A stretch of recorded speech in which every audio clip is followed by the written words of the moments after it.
that goes on in foreign policy is that of self-interest. And that's the only thing you're concerned with. If it maintains your self-interest, at one moment to say a person is your best friend, then you say that they're your best friend. If it maintains your self-interest to the very next moment to say that they're your bitterest enemy, then you say that they're your bitterest enemy, you see. And this is the kind of game. In fact, the phrase is that nations do not have permanent friends, they only have permanent interests.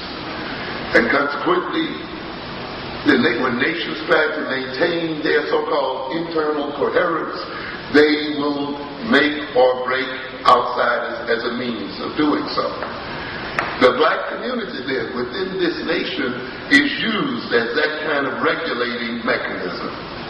It regulates the wholeness of the white community by performing the role of the scapegoat. This nation continues to practice direct white upon black violence. We see it, of course, in the lynching that occurred in Howard Beach, the lynching in Bensonhurst, the lynching in various other communities in the society.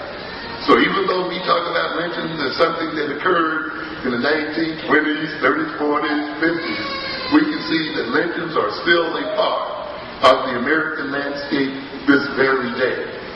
We see, of course, direct assault on the black community through police brutality. In New York City and environs, I think we can list well over 300 or more cases or approaching 400 cases or more of police brutality against members of the black community. Of course, we're familiar with the King case out there in California, with cases that occur here now. That means, ladies and gentlemen, through its police force, the white American society is directly assaulting the black community. And these are the cases we hear about. We must multiply these cases we hear about many-fold to get some idea of the continuing violence being practiced against the black community. We see violence even once it is practiced, as in Benson, her son, who returned home, which is quite a twist on the mythology we read about, by the way, comes home and finds 3 white males robbing his house and is murdered by these 3 males.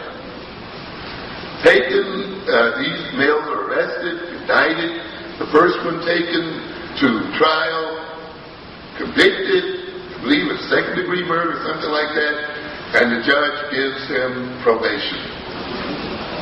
And of course, we're familiar with the Bensonhurst outcomes. This is a major violence against the black community.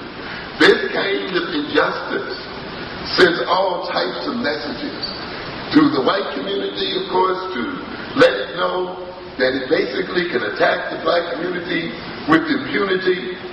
It sends a message to the black community that we are extremely vulnerable, that our abuse will not be repatriated or will not be paid for, that we will suffer further injustice to being attacked as a people. It means then that the message is being sent out that we ourselves are unworthy people, and that we ourselves were fated to be the objects of violence of the people. And there are other implications I don't have time to go into today. So the thing that I want to impress upon you then is the fact that this is a violent society. When you compare this society to other societies in terms of the number of people in jail, its murder rates, assault rates, whether you're talking about blacks or whites, you will see that it is number 1 in terms of violence. As I think Ralph Brown said, violence is as American as his apple pie. And that is very true. And when you have then a violent society, it produces violence. When the white American society then projects criminality on black people, that is, stereotypically sees blacks as criminals, this is not a mere ego defense where they do that just to justify their treatment of blacks. You must recognize when a segment of the society is very powerful and has material and other influence over the subordinate segments of a society, their projections are not mere accusations. They are not mere stereotypes. They are not mere projection of negative images. When they have the power that they have, these projections presented by these powerful people become what we call creative efforts. In other words, they create and bring into reality the stereotypes that they project.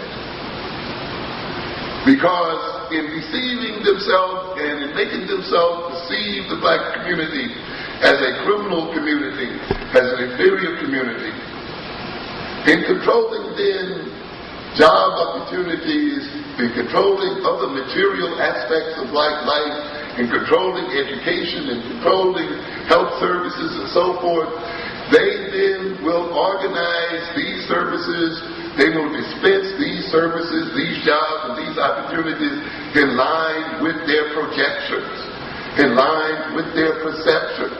And therefore they will create the material, social, and psychological conditions for driving large segments of our communities into criminal behavior. This, of course, is what we then call the self-fulfilling prophecy.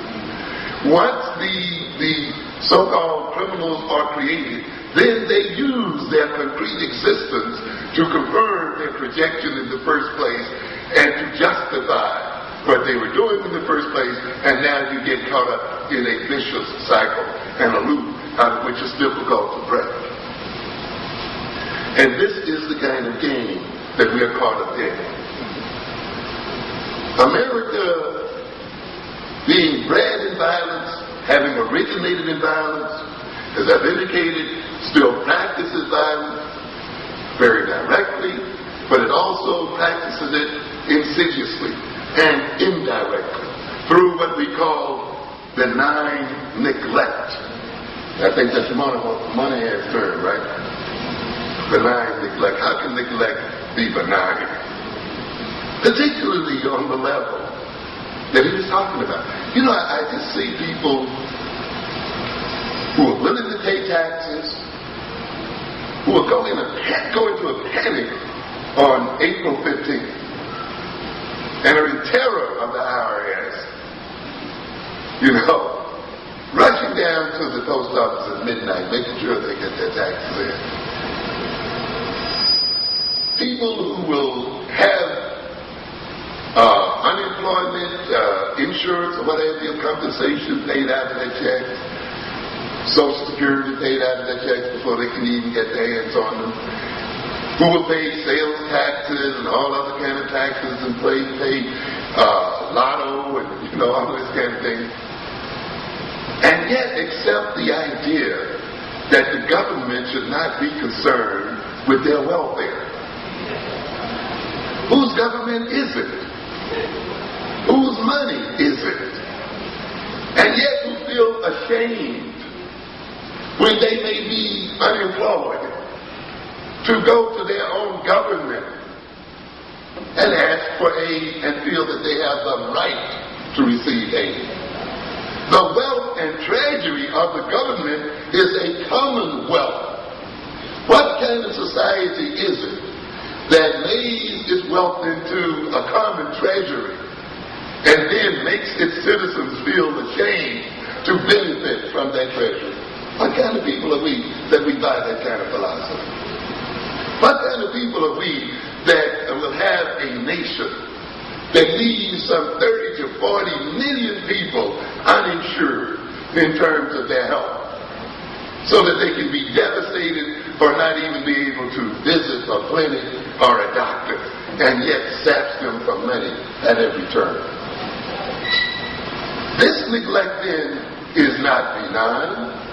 Mothers who cannot go to child health clinics, or mothers who go through a whole pregnancy often without visiting the doctor at all, or mothers then who produce low birth weight children, low weight for date children, children who suffer various sorts of problems, children whose intellectual and social potentials are distorted and impaired, and whose learning capacities are impaired, and therefore become a social burden to the nation and, more importantly, to a people themselves.